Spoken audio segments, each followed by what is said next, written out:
Joy of restoration. This is Brother Raj with Victory 180. पुनर्गठन या mail मिलाप का आनंद। मैं हूं ब्रदर राज, विक्ट्री 180 में। The Bible says in the book of Luke chapter 15 verses 22 to 24.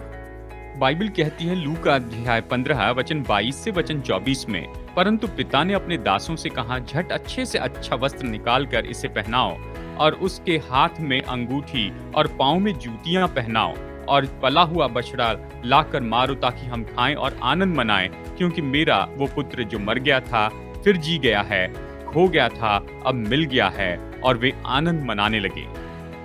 The penitent son wanted his father to forgive him and accept him as a higher servant. और ये जो पश्चाताप करने वाला बेटा था वो चाहता था कि पिता उसे क्षमा करे, उसे स्वीकार करे और अपने एक दास के जैसे उसे रख दे। But to his amazement, his father received him as a son and ordered a big celebration. लेकिन वो तो पूरी तरह से चकित हो गया कि उसके पिता ने उसे पुत्र के रूप में स्वीकार किया और आज्ञा दी कि इसके लिए हम एक बहुत बड़ा उत्सव मनाएं। This is a beautiful expression of the grace that God has extended to us. और ये तो बहुत ही सुंदर उस अनुग्रह का विवरण है जो परमेश्वर ने हमारे लिए दिया है। He has forgiven us, made us his own sons and daughters. उसने हमें क्षमा किया है और उसने हमें अपने बेटे और बेटियां बनाया है। The father ordered his servants to clothe his son with the best robe. पिता ने आज्ञा दी कि उसके बेटे को सबसे उत्तम, सबसे अच्छे से अच्छा वस्त्र पहनाएं। It's a sign of honor. जो आदर का चिन्ह है।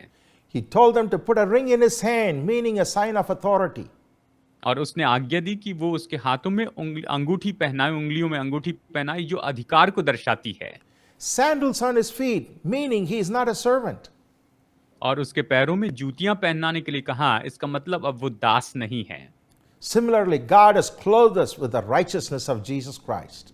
और इसी तरह से परमेश्वर ने हमें यीशु मसीह की धार्मिकता पहनाई है। Given us shoes, which is the readiness of the gospel of peace. और उसने हमें जूते दिए हैं जो कि मेल के सुसमाचार के तैयारी के जूते हैं। Given us authority over all the power of the devil. और हमें शैतान की सारी सामर्थ के ऊपर अधिकार दिया है।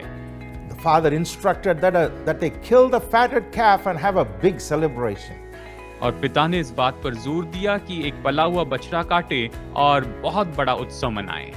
Similarly, God sacrificed his own son to atone for our sins so that we can be restored to him. और इसी तरह से परमेश्वर ने अपने पुत्र का बलिदान किया ताकि हम उसके द्वारा परमेश्वर से मेल मिलाप कर सकें। There is great joy in restoration because there is no more condemnation. और मेल मिलाप में, पुनर्गठन में बड़ा आनंद है क्योंकि अब कोई भी दंड आज्ञा नहीं रही।